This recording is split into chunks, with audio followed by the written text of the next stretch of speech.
Thank you very much. Yes, welcome to the only oil rig in the world where Sue Pollard could cool her heels after a hard day on her knees. Yes, it's a high video game extravaganza where campers get up to all sorts of nefarious activities.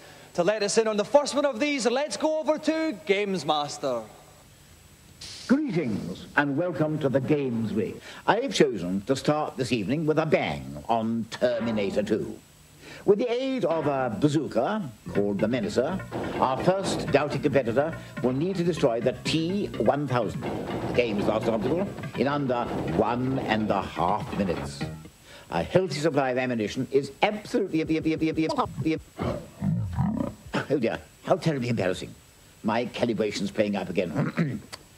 Well, good luck with the challenge. Sharp-shooting his way through this apocalyptic challenge is a feisty young fellow from Croydon. Please welcome Simon Bland. Welcome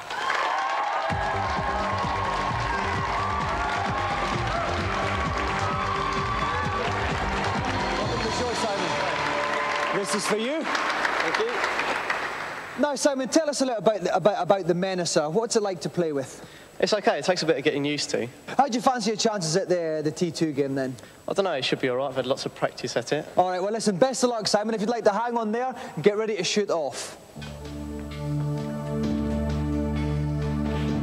Riding shotgun with me for this challenge is Neil West from Mega. Welcome, Neil. Hi, Dominic. Now, what attributes does Simon need to be triumphant tonight? Well, he's got to have a sure eye and a quick trigger finger, that's for sure.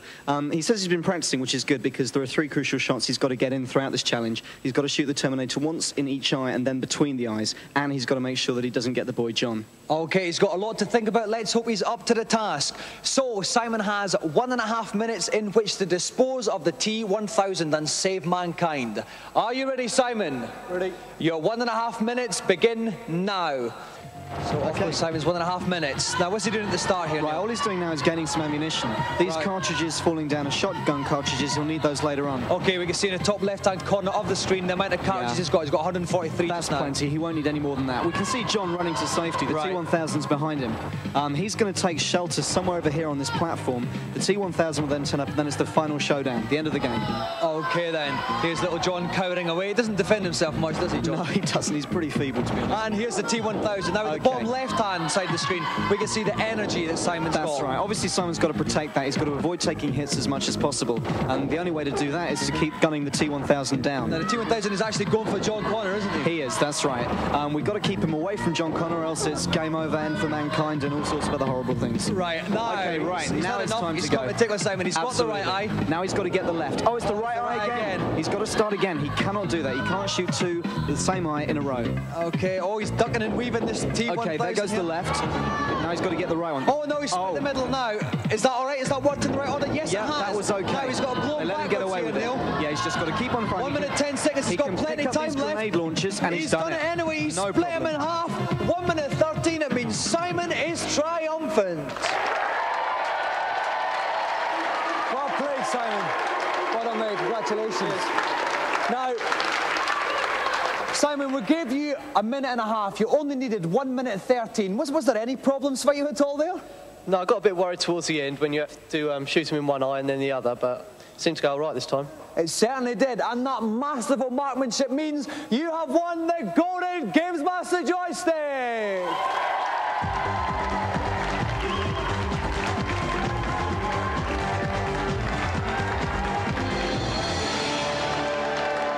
So let's have another round of applause for the triumphant challenger,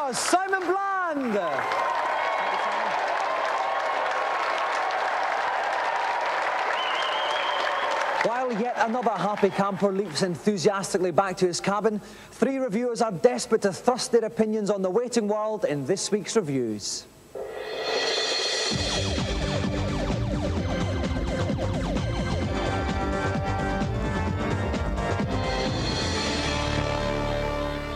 This week we set hearts a-pumping and spirits erect as we look at heroic games. First up, the man with the hat and the worrying love of whips is back in Indiana Jones and the Last Crusade. Didn't like this very much. It's just a bit boring, really. It's a platform game. It's simple. The actual gameplay of jumping over things and collecting objects has been done countless times before, and on the Mega Drive it just isn't passable anymore. Quite nice.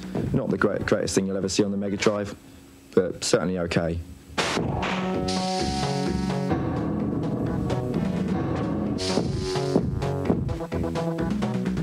Next up on the NES, Errolflynn lookalikes unsheath their weapons in Pirates.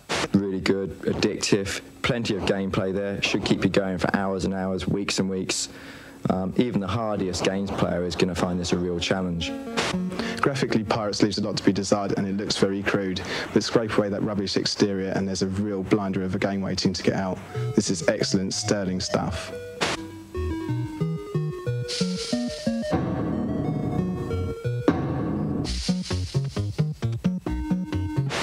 Finally, a long time ago in a galaxy far, far away, men wore white bathrobes and had hairy friends in Super Star Wars. It's challenging, it's really addictive, tons of variety. It's mainly platform-based, but it's done extremely well.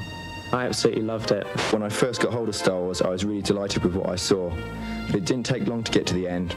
Along with Super Mario Land, this is the game that your Super NES was made for. Super Star Wars is nothing short of spectacular.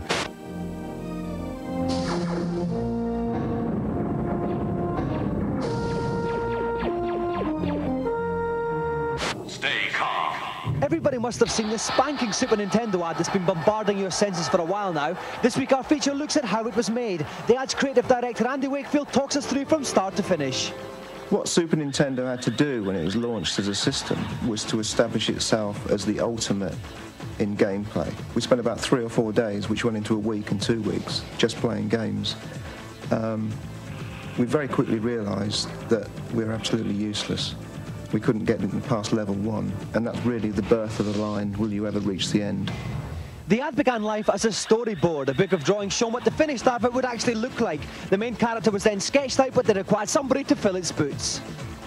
We thought the Sega guy was a bit too squeaky clean, a bit too Tom Cruise. We wanted someone a bit more Mickey Rourke. Mickey Rourke did not know quite what he was letting himself into, however. He was hurled around, turned upside down and filmed against blue screens. This would allow game footage and other film to be laid in behind him. But perhaps most difficult of all was the complete body cast which was required to make the robot costume. That was probably pretty painful. He was about 8 hours in makeup. The stage was now set for the special effects technique called morphing. It's a technique that changes from one extreme to the other. We changed a normal-looking guy to a superhuman robot. When you see the hands racing over the controls, that was done in a few different stages. The similar thing was done with a mask, and stage by stage, the visor came down over the face to form like a Mercury over the visor. Finally, how long does all this malarkey take to complete? All in all, from start to finish, was about 3 to 5 months in the end. The total cost has become a bit of a myth, really. Let's say $500,000. Finally, if you're worried by press stories about video games and epilepsy, we have a special information line and a fact sheet on the subject. We'll give you the details at the end of the show. If you're gasping for tonight's celebrity challenge, then gasp no more, for it's over to GamesMaster, who'll reveal all. Tonight's second challenge is a sharp-shooting showdown on Gallagher's Gallery. The object of the game is to accumulate points down at the local shopping mall by shooting more objects than your opponent. So prepare yourself for some anguish in the aisles and have a nice day.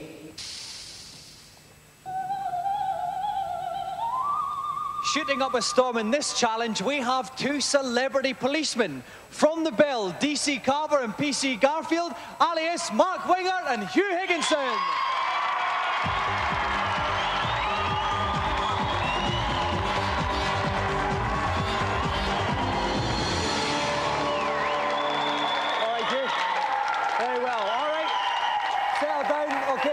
very, very excited. I'm dead excited myself. Listen, I know you've got a hectic schedule. Do you find the time to play some games in it? Well, funny enough, it all started off with a Game Boy. Have you ever seen 4 policemen sitting on a sofa going like this? What about you, Hugh? Do you like a little bit of a play? Yeah, I've got a Sega Mega Drive of my own, which is on a permanent loan to my girlfriend's cousin at the moment. So, Eddie, I'd like it back, please. All right. Well, obviously, the question on everybody's lips is, does Bob Cryer fiddle with his joystick? Well, Eric's very into motorbikes. He's more into twisting his throttle. Yeah, or tinkering with his tappets, mate.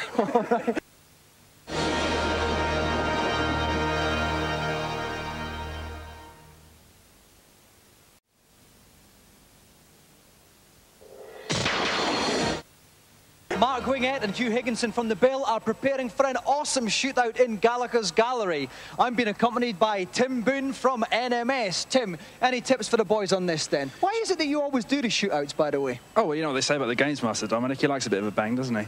But this has got to be the silliest game I've seen since, well, basically since that Carnation. It's so stupid. I'm not even going to bother to explain it. You've just got to see it to believe it. All right, to reiterate the challenge again, Mark and Hugh have to shoot their way through the supermarket level. Whoever's got the most points at the end is the winner, unless one of them shoots something they shouldn't, in which case they've automatically lost. So we need some careful trigger fingers here. Are you ready, guys? Yeah. Then off you go. Okay, so Hugh has the purple score in the bottom left. Mark has the green score in the bottom right. Okay, watch where the fly's going to land and shoot wherever it lands. Okay, so that's Mark got the first And on one the there. peas, there it goes. Oh, he got a couple there, though. Hang on the jelly. There we go. 250 on Mark's on the spud. And finally the, well, the vomit, really. It's going to land on that, and away we go. Like there's something Andy Marisha picked up. Okay. So it's 800 points to Mark, 450 now, points an egg is going to fall off this list. Now, depending on where it falls, depends on how many points you get, they've flown. Oh, they got, no, I think they might have just got it. Yeah. Just got it in the fall. Excellent. You got a wedding cake. That's Mark again, Excellent. 1150, please 750. Now shoot the Diet Coke as much as you can, as fast as you can. Mark's streaking ahead. You can see Mark's bullet holes are green and shoes are red. Yep. Mark 1300, please, shoes 750. Shoot that diet. Oh no, it's Mark Wingett is streaking ahead here. It's all CID's way. Very well. Hugh's not even getting a look in just now. He's shooting sky. No, shoot the oranges. You never get this in Tesco's, do you? Just shoot those oranges. Done.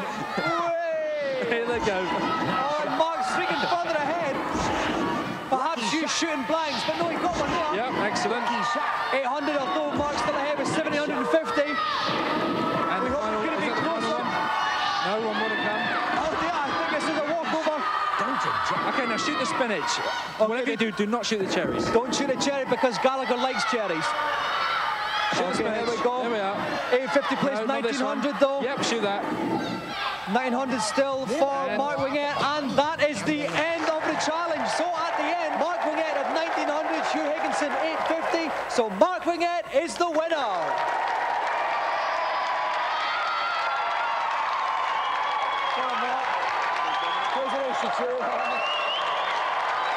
Okay, you're lovely. Thank you. All right. Okay, now first of all, Hugh, bad luck. It wasn't much of a fair cop there, was it? Gutted. Absolutely gutted. I mean, What's your excuse? I'm useless. That's my excuse. That's all I can say, really. He was better than I was on the day. Well, Mark, I think we may have to have an investigation. There was a serious shoot-to-kill policy going on there from you. Bullets were flying everywhere. Well, you know, that's CID for you. All right, well, Mark, you are the winner of television's most glittering prize, the GamesMaster Golden Joystick.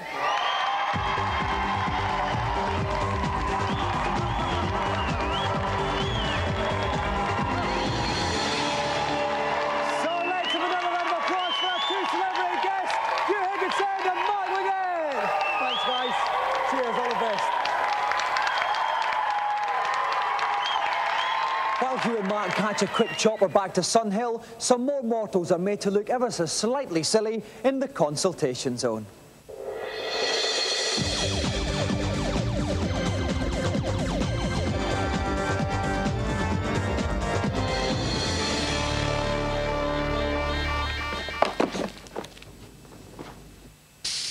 Hello, GamesMaster. Welcome to my consultation area up here on the helipad. How can I make you happy? On Super Mario World on the Super NES, I can see the exit of Chocolate Ghost House, but I can't actually reach it. What should I do? 3 ghosts need to be gently coaxed into position. Simply move toward them and move away again. Repeat this a few times, and you will entice them out into the open. Whenever you turn to face them, they'll turn into blocks from which you can leap toward the exit. Simple solutions for simple people. Thanks a lot. Your gratitude is appreciated. Who's next? Hello, GamesMaster. I'm finding it difficult on Blazing Skies on the Super NES. Can you help me, please? You foolish fly-by-night. From the title screen, select Continue, but don't enter a password. Instead, select End. One of the pilots, Colonel Marcel LeBlanc, will now have splendidly superior scores in every department. Tally-ho! Thanks, that's great. Yes, some I know. And who's last for the session? Hello, GamesMaster. Yes, get on with it, dear fellow. On level 13 of Pushover, I can't crack it. Can you help me, please? This game does indeed require a modicum of logic. As you enter, pick up the tile nearest to you. Then walk right and fall onto the platform below, automatically dropping the tile that you were holding. Now go down to the lowest platform and push over the tile furthest to the left to complete the level.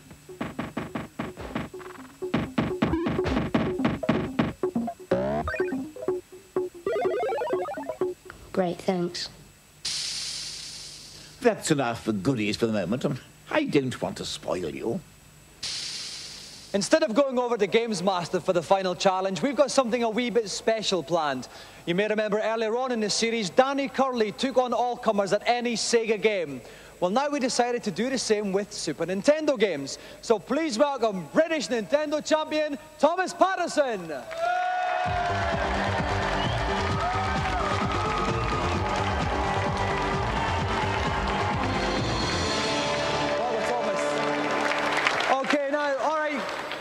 Calm down. Right, Thomas, tell us a little bit about how you became champion. Well, I played a national tabloid Nintendo competition and I won all that through all the stages. So are you quite confident you can beat anyone on any Nintendo game? Hopefully. All right then, so if there's anyone there who'd like to challenge Thomas, please stick up your hand if you fancy yourself as a Nintendo expert. Okay, too ugly. Oh, gorgeous, yes. Young boy up there, blonde hair, stripy outfit. Come on down, give him a round of applause.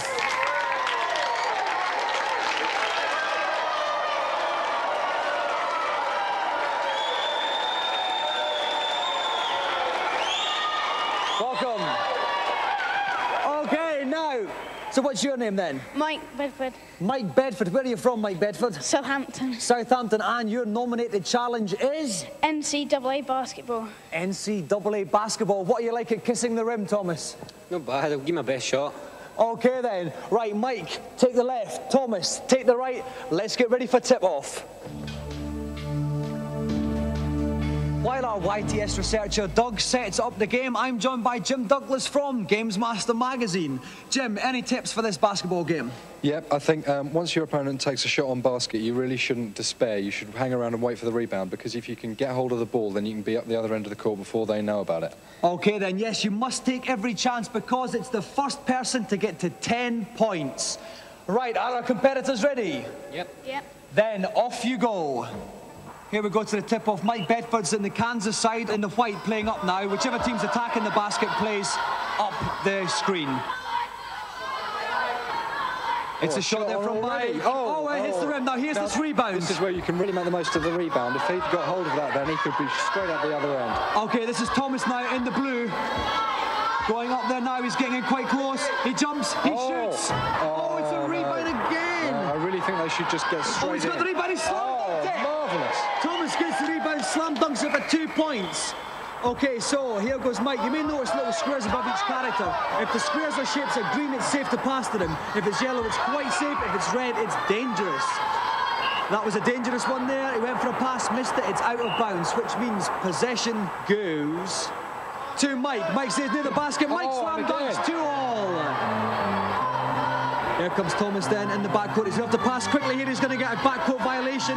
No, he's all right then. I'd like to see more passing here, Jim. Maybe this is the answer. Well, yeah, that was a very brave pass there. I wonder if that's going to pay off the whole length of the court there. Oh, again, it hits the rim, but he's got on the Absolutely 4-2 to marvellous. Thomas. It was the long pass, Jim, that did it. That's Exactly, that really long one all the way down. Okay, here comes Mike now. It's 4-2. Mike's not passing. He's taking it all on his own there. He's going there, but it's heavy. Oh, again, it's a rebound. Oh, but he's got the rebound back in. Oh, he passed there. The man's open. He shoots. Good work. Oh, another rebound. Being very unlucky there, but surely now.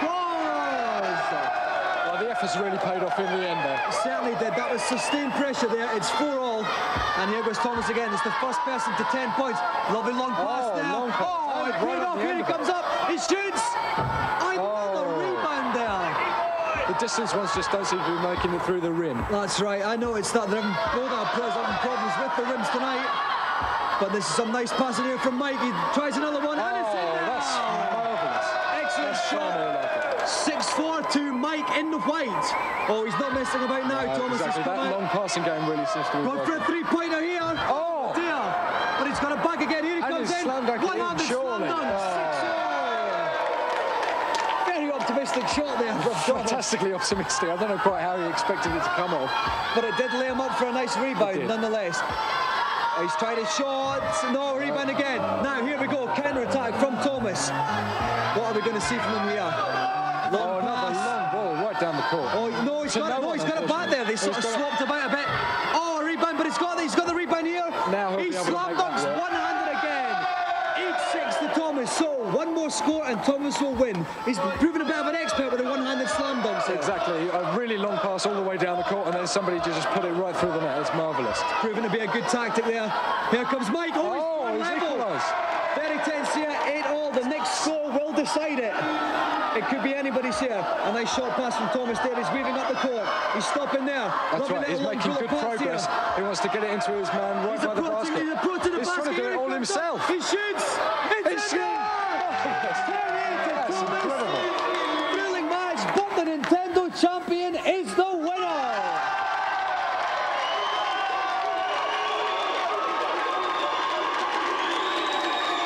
Phew! What a scorcher!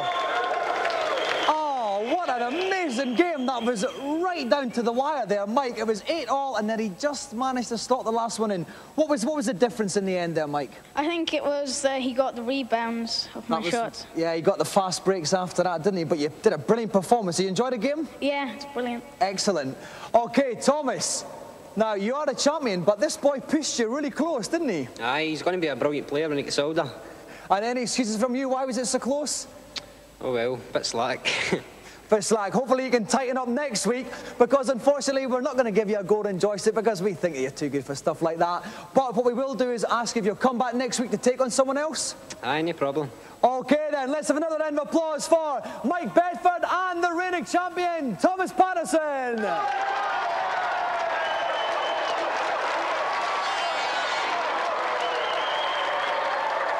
That's the gong once more, which means it's supper time out here on the camp.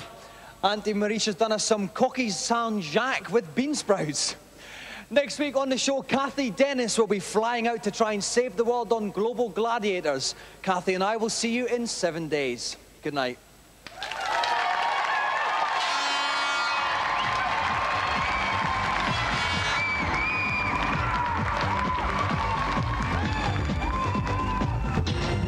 If you are worried by stories about video games and epilepsy and would like more information, you can send for the GamesMaster fact sheet. Please write to PO Box 91, London E14 9GT, enclosing a stamped addressed envelope. Alternatively, you can call our special GamesMaster information line on 0891 887 787. Calls are charged at 36p a minute cheap rate and 48p per minute at all other times. You must have permission from whoever pays the phone bill.